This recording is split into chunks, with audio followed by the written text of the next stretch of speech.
Bismillahirrahmanirrahim. Assalamu alaikum, dear students. I'm your teacher of English, Mrs. Fawzia Afzal. Beta, as you know that we have done our unit number 8 piece, a poem already, and today we'll do some of its important exercises along with the questions of review too. So before doing the exercise, let's recap our previous lecture. Our previous lecture was about finite and non-finite verbs, and what we learned in our previous lecture was that finite verbs are bound by their subject, tense and number, while the non-finite verbs are not bound with the subject, tense or their number.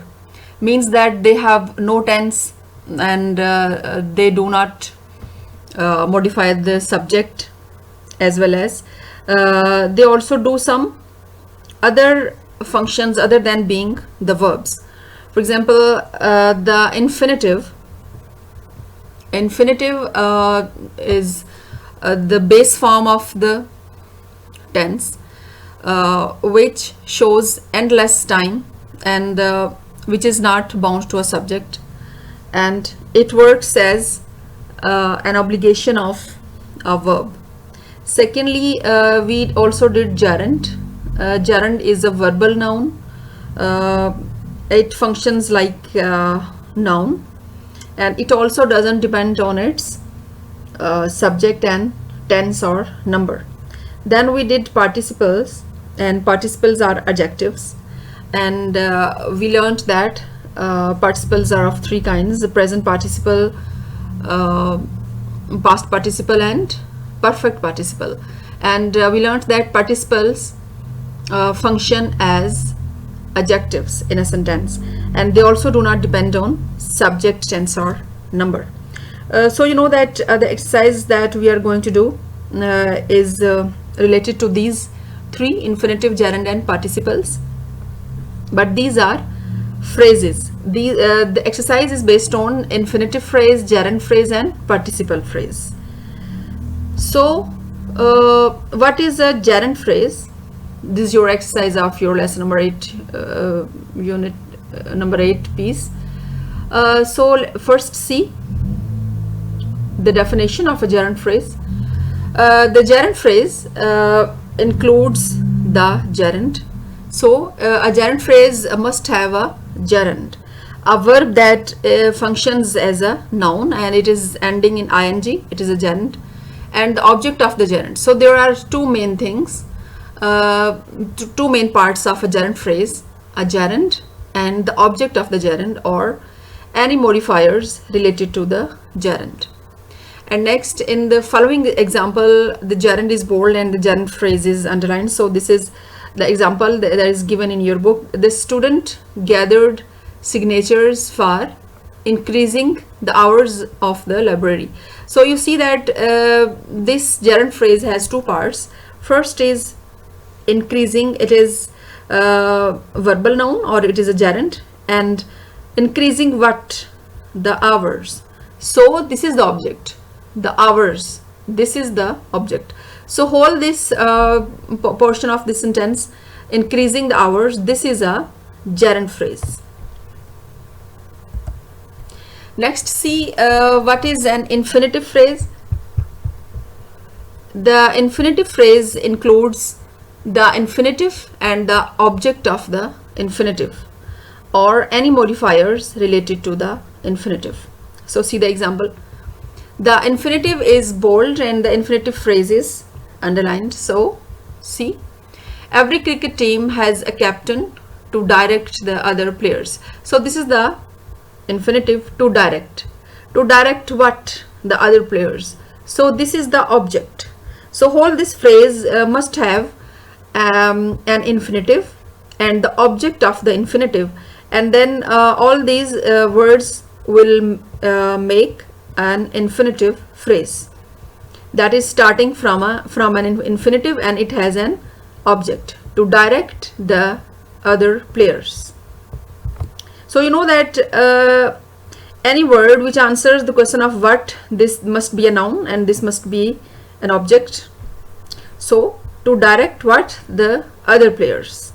So this is an infinitive phrase. So next, see what is the prepositional phrase.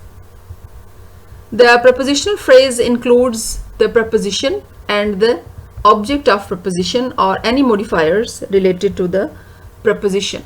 So like our gerund phrase and the prepositional and infinitive phrase, a prepositional phrase must have a preposition and an object of the preposition. So see this example. The preposition is bold and the prepositional phrase is underlined.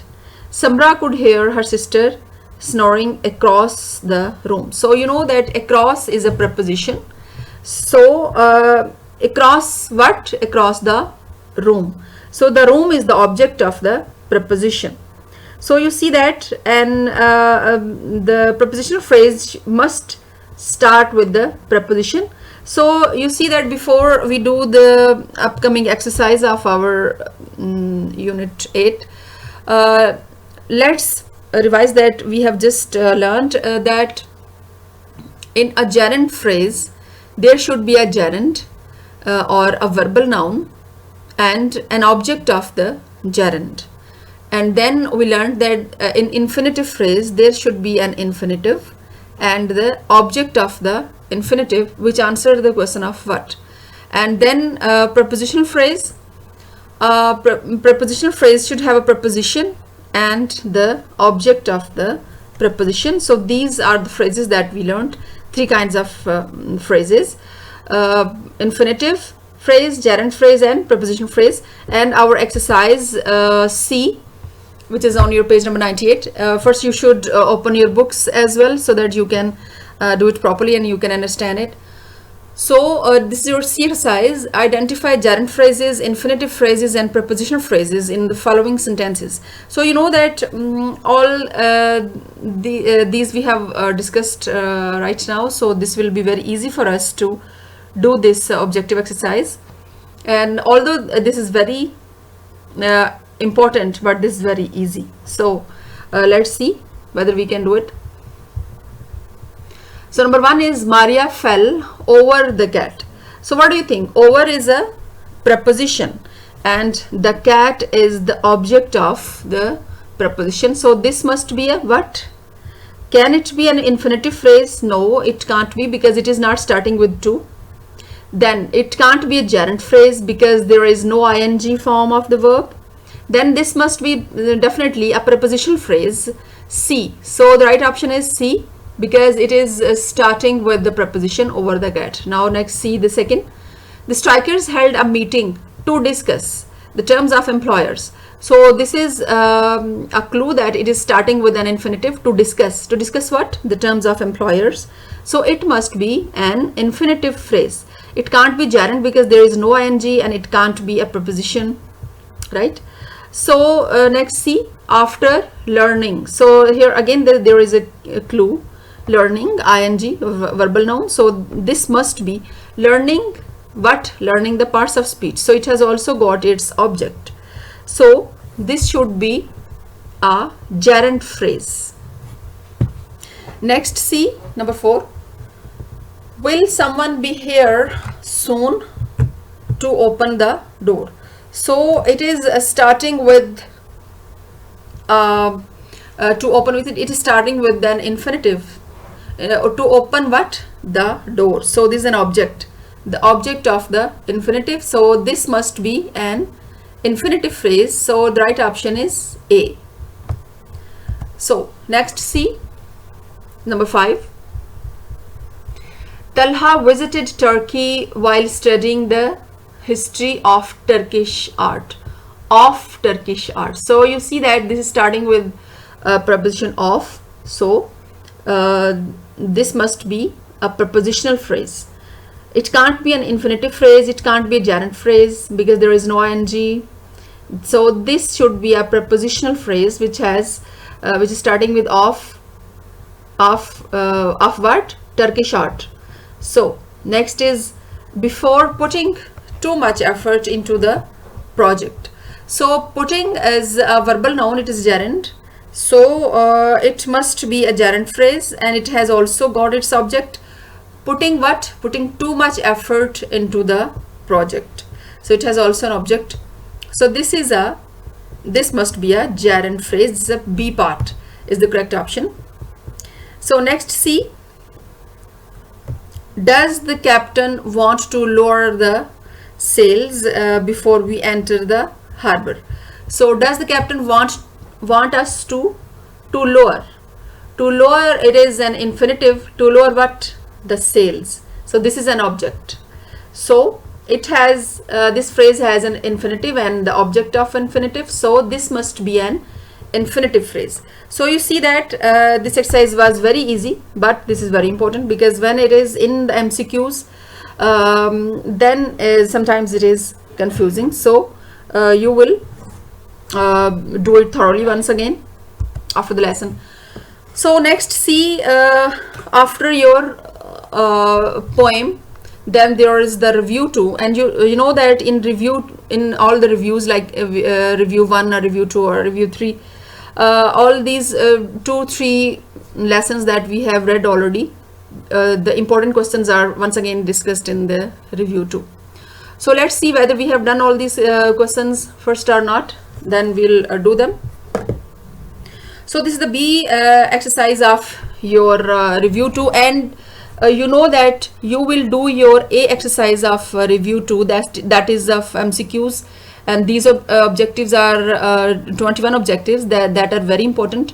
And you know that all the parts of speech that are discussed in this exercise A, we have already done. So you will do it on your own, and after that, if you have any difficulty, then you can discuss it with me. But the A part of review 2, it is for you to do on your own, and that is also very important. So first we'll discuss these questions one by one, and after that we'll see what are their answers. So first, see this number 1. How can we raise the status of our country in the world? So what do you think? What is your opinion that to raise the status or position of our country, what should we do? So should we just see that what our government is doing, and our government is not honest and it is corrupt and all that? No. So the right approach is that all of us should think that what they can do at the individual levels, whatever we are doing, whatever the role we are playing, we should do it honestly and selflessly, and we should not think about our personal interest. We should not think about our provincial interests or lingual interest. Lingual means language related. For example, I'm Punjabi and you are Sindhi and he is Balochi and all that. And sectarian differences, we should not think about the sectarian differences. Means that you are Sunni and he is Shia and I'm this and that. So this is sectarian differences. So when we will work honestly, we will remove corruption from our country, and we'll make our country corruption free, for which our country is infamous all over the world. So the main thing is that we should do work hard according to our Qaid's mottos, and we should work selflessly and honestly to raise the status of our country in the world. So next, see the second question. This what will be the effect of sunshine over raindrops? So you know that this is from your poem, The Rain. So the effect of sunshine will that it will brighten up every dark round drop of the rain, and it will shine on the all the drops equally. And you know that this poem is about the equality and the equality of nature and the fairness of nature, that nature does not discriminate on any object, and it shines over everything equally, and the treatment of nature is very fair, and nature treats everything very fairly. So the third is, What role can media play in bringing harmony in society? Harmony means peace and happiness in the society. So where there are no disputes and no differences. So what can media do? Media can play a great role. You know that this is an age of media and everybody is influenced by it too much, as everybody is all the time in touch with all over the world, or at their national and international level all the time. So media can shape and shape and mold the opinions of the people, and it can broadcast the programs which promote patriotism, which promote national unity and brotherhood, instead of promoting differences, different kind of differences, provincial differences and all that. So media can definitely play a great role in bringing harmony and peace in the society. Next, number 4 is, there's also very important question, co-curricular activities prepare students for future. How? So you know that we have done it in very much detail in one of our lessons previously, and we discussed about an essay outline and also a letter to editor about this topic, co-curricular activities prepare students for future. You will take help from that lecture also, and we'll just summarize those points, that how the social skills that are gotten through the co-curricular activities, they are helpful in making a person a very useful citizen of his country. So now let's see the answers of these questions one by one that we have discussed right now. You will also write these answers in your neat copies. So first is, how can we raise the status of our country in the world? We can raise the status of our country by working hard for it honestly and selflessly at all the levels. We need to follow our Qaid's mottos, unity, faith and discipline, and work, work and work. We should think beyond our personal, lingual, sectarian and provincial identities and prejudices to attain a respectable position in the comity of the nations. So next, see the next question. What will be the effect of sunshine over raindrops? In the poem The Rain, the poet believes that after the rain, the sunlight will brighten up every dark drop without discrimination.